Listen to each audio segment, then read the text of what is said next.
Banyak orang merasa batinnya sudah suci karena ia rajin tirakat dan berpuasa mutih. Mereka merasa sering mendengar bisikan gaib, mendapatkan petunjuk misterius di tengah malam, lalu merasa diri sudah makrifat dan terpilih. Padahal jika mereka mau jujur, semua itu sama sekali bukanlah petunjuk daripada kesadaran ilahi yang hak. Itu hanyalah suara ego yang sedang kesepian, hawa nafsu yang sedang memakai jubah spiritual untuk memuaskan rasa ingin dianggap hebat. Sekarang, mari kita bedah sebenarnya siapa di sebalik getaran batin ini.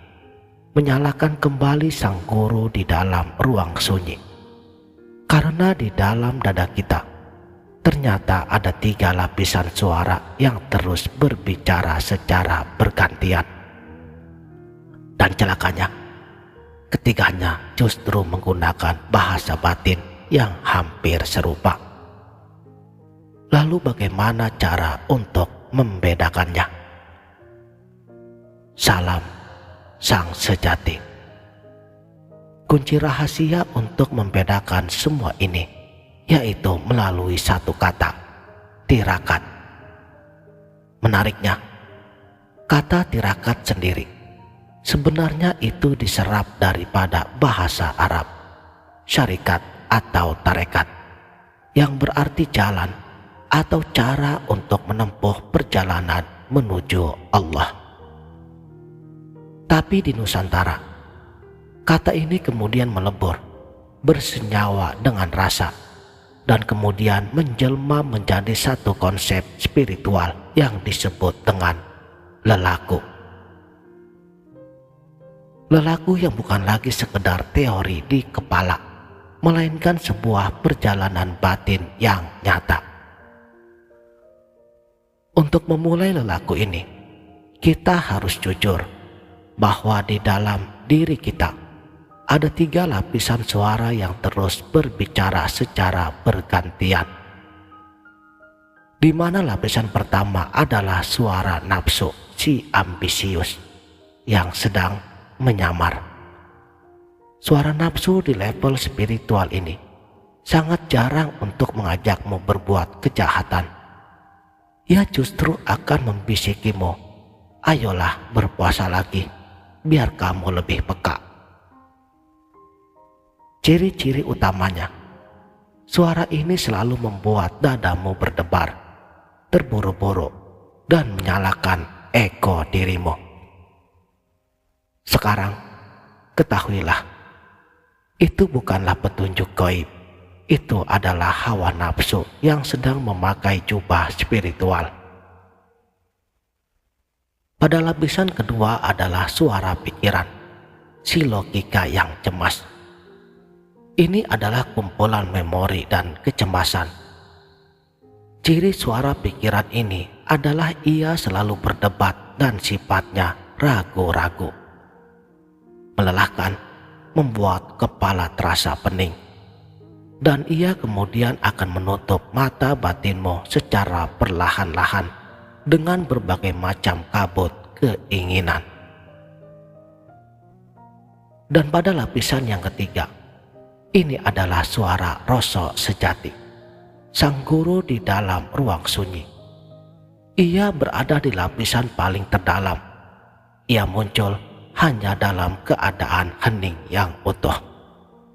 Sifatnya ia tidak berdebat dan tidak juga merayu. Ia netral, karena ia adalah getaran ilmu yang datangnya langsung kepada kesadaran yang hak, yang kemudian akan membawa kedamaian yang mutlak.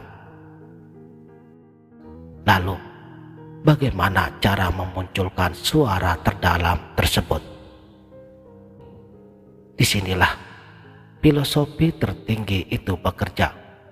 Manunggaling Kaula Gusti. Banyak orang salah paham dengan ungkapan ini. Mereka mengira ini adalah konsep mistis yang sifatnya rumit. Padahal esensinya sangat sederhana. yaitu penyerahan total melalui tunduknya raga. Selama ini, raga kitalah yang menjadi tuan atas jiwa. Raga minta makan, kita beri. Raga minta tidur, kita pun menuruti. Raga kemudian minta kenyamanan, kita pun memanjakannya. Ketika raga menjadi raja, maka jiwa kita menjadi budak yang terpenjara. Makanya, inilah proses puasa batin. Memang, ungkapan ini kedengarannya hampir mirip dengan yang pertama. Tapi, ada perbedaannya, yaitu jangan ada niat selain kepada Allah. Jadi puasa batin yang saya maksudkan ini bukanlah untuk bertujuan agar batinmu menjadi lebih peka, menjadi orang yang hebat secara spiritual, atau berhajat dikagumi makhluk Allah yang lainnya. Buang semua keinginan-keinginanmu tersebut. Bukan itu maksudnya. Semua itu adalah bonus, bukan tujuan. Karena pada puasa batin yang saya maksudkan di sini, kita akan membalik semua tatanan tersebut. Kita sengaja melaparkan raga agar ia tunduk. Ketika tubuh melemah dan lapar, keangkuhan raga akan mulai runtuh. Di saat itulah ruang batin kita akan meluas. Jarak antara diri sebagai hamba dan Sang Pencipta perlahan-lahan akan mengikis hingga hilang. Ketika keakuan kita habis, yang tersisa hanyalah kesadaran tunggal. Raganya lapar, tapi batinnya kenyang oleh cahaya. Di titik penyerahan total inilah gerbang ilmu gaib yang sesungguhnya terbuka. Bukan karena kamu memaksanya, tapi karena kamu telah menjadi wadah yang pantas untuk menerimanya. Lalu apa yang terjadi ketika seseorang telah berhasil menundukkan raganya dan dapat menyatu dalam frekuensi ilahi? Sesuatu yang luar biasa kemungkinan akan terjadi pada indrawinya. Kesadaran mereka tidak akan lagi terpenjara dalam tempurung isi kepalanya. Para leluhur kita di tanah Jawa, mereka telah mengatakan, pada tahap ini, alam semesta berubah menjadi kitab yang terbuka. Kamu tidak lagi membutuhkan mantra tertulis atau kitab-kitab kuno untuk membaca sebuah arti kebenaran. Sebab di kedalaman batinmu yang telah hening, kamu akan mulai bisa mendengar semesta berbicara. Kamu akan bisa memahami pesan di sebalik hembusan angin, menangkap arti dari kicau burung, dan kamu mengerti bahasa diam dari keheningan ruang batinmu. Inilah hikmat yang sejati. Semua kejadian akan menjadi gurumu, dan semua hal di alam ini akan berubah menjadi pesan hikmat. Ini bukan sihir, ini adalah keterhubungan total. Batinmu yang sudah bersih seperti cermin, kini selaras dengan frekuensi alam semesta. Kamu berdialog dengan semesta dalam satu kesadaran yang utuh.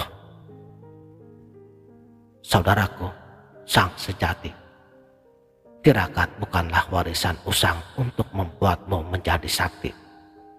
Ia adalah cermin batin yang hidup di tengah bisingnya dunia modern. Ia mengingatkan kita pada pepatah kuno, barang siapa yang mampu diam dan mengalahkan egonya, ia akan mendengar suara petunjuk dari dalam jiwanya sendiri. Turunkan nafasmu, diamkan pikiranmu, dan beralihlah ke dunia rasa. Sebab petunjuk yang kamu cari selama ini tidak pernah bersembunyi. Ia ada di sana, sangat dekat, menunggu di dalam kesunyian jiwamu sendiri. Selamat menempuh laku rindu pada diri sejatimu. Sekianlah, salam